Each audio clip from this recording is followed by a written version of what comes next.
नमस्कार मित्रों, आप सभी का हमारे YouTube चैनल जीके का जुगाड़ पर स्वागत है। साथियों, आज की इस वीडियो में हम राजस्थान जीके के कुछ इम्पोर्टेंट क्वेश्चन देखेंगे। तो देखते हैं पहला क्वेश्चन क्या कहता है। पहला क्वेश्चन है, रोहिला एक महत्वपूर्ण क्षेत्र है। तो जो रोहिला महत्वपूर्ण क्षेत्र है यह यूरेनियम उत्पादन के लिए प्रसिद्ध है। किसके लिए है? यूरेनियम के लिए। और रोहिला स्थान है सीकर में। कभी कभार पूछ लेते हैं रोहिला कहाँ पर है, तो यह सीकर में। रोहिला सीकर यूरेनियम उत्पादन के लिए प्रसिद्ध है। अगला प्रश्न है, 18 अप्रैल 1948 को संयुक्त राजस्थान का उद्घाटन किसने किया था? तो संयुक्त राजस्थान का उद्घाटन किया था जवाहरलाल नेहरू ने। ऑप्शन डी राइट है। अगला प्रश्न है, जिन बात फौज में नगारो सही उन्हीं बात में कहीं जरूरी हो। तो बात में हो अहंकार जरूरी। हाँ भाई हाँ। अगला प्रश्न है,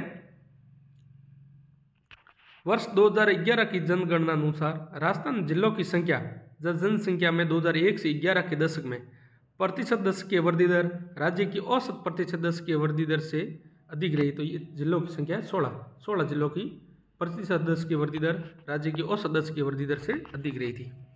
अगला प्रश्न है, असलदास खीसीरी वस्तिका में किनारे युद्ध रो बरखान हुए है। ये राजस्थान भाषा का सवाल है और हिंदी में बोलते हैं। असलदास खीसी की वस्तिका में किसके युद्ध का वर्णन है? तो असलदास खीसी के खीसीरी वस्तिका में असलदास खीसी और होसंग शाह का वर्णन है। Hoshang Shah. Option B right है इसका। अगला प्रश्न है, राजस्थान में भालुआ का पहला संरक्षित क्षेत्र कौन सा है? तो भालुआ का संरक्षित क्षेत्र पहला क्षेत्र है सुंदा माता। और सुंदा माता कहां पर है? भीनमाल जालोर में।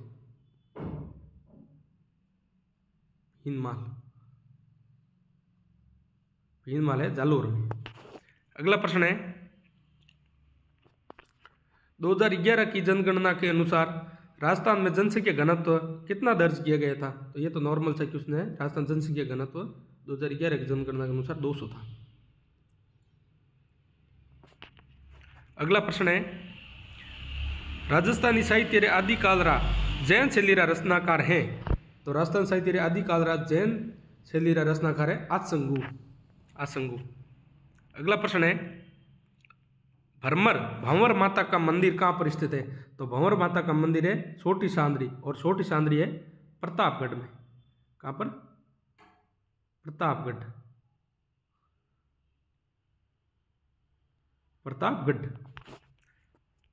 अगला प्रश्न है, राजस्थान में ब्लू पाटरी कला कहाँ की प्रसिद्ध है? तो ब्लू पाटरी है जयपुर की। और पूछ ले ब्लैक पाटरी, तो ब्लैक वाली है कोटा की। ब्लैक कहाँ की है? कोटा की। अगला प्रश्न है, नेवरी शरीर के किस अंग में पहनी जाती है? तो नेवरी आभूषण है वो शरीर के पैरों में पहना जाता है। और नया क्वेश्चन है, आगे रिपीट हो सकता है, ध्यान रखिएगा मित्रों। अगला प्रश्न है, राजस्थान के किस जिले में बाणगंगा नदी बेसिन का सर्वाधिक प्रतिशत भाग स्थित है? तो प्रतिशत की बात करें तो प्रतिशत बाणगंगा नदी का सर्वाधिक है भरतपुर जिले में। ऑप्शन ए राइट होगा, भरतपुर। और इसका उद्गम पूछ ले तो बाणगंगा नदी का उद्गम है बैराट की पहाड़ियाँ जयपुर से।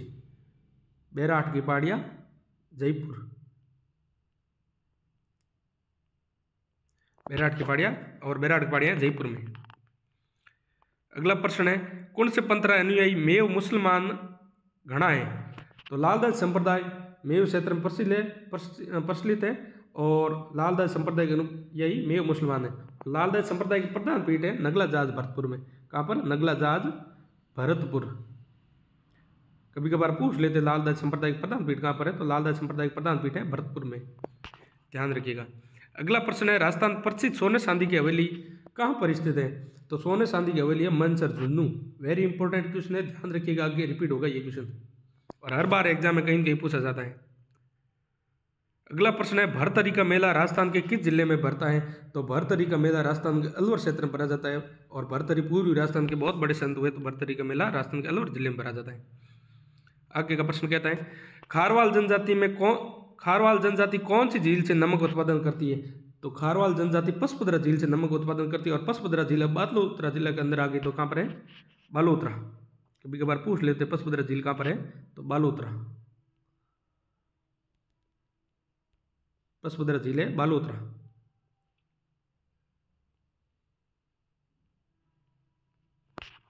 अगला प्रश्न है, पूर्वी राजस्थानी उपबोली है। तो पूर्वी राजस्थान की बोली निम्न ऑप्शन में से है सौरासी। सौरासी जो है वह है पूर्वी राजस्थान। इसमें ऑप्शन दे रखा मेरवाड़ी, ये मेरवाड़ क्षेत्र की है। गोडवाणी गोडवाड़ा क्षेत्र के अंदर है। देवड़वाटी सिरोही क्षेत्र के अंदर बोली जाती है। तो पूर्वी राजस्थान की बोली है सौरासी।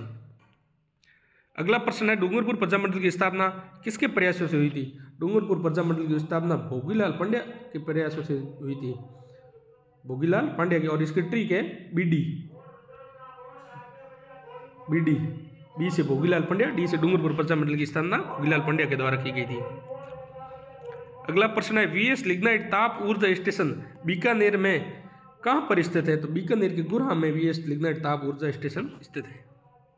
अगला प्रश्न है राजस्थान में 1985 में यूनेस्को द्वारा सबसे पहले किस स्थान को विश्व प्राकृतिक धरोहर सूची में सम्मिलित किया गया था? तो सबसे पहले 1985 में केवलादेव राष्ट्रीय उद्यान को सम्मिलित किया गया। और केवलादेव राष्ट्रीय उद्यान है भरतपुर। कहाँ पर है? भरतपुर। धन्यवाद। जीके की इंपॉर्टेंट क्विज देखने के लिए हमारे यूट्यूब चैनल को सब्सक्राइब जरूर करें।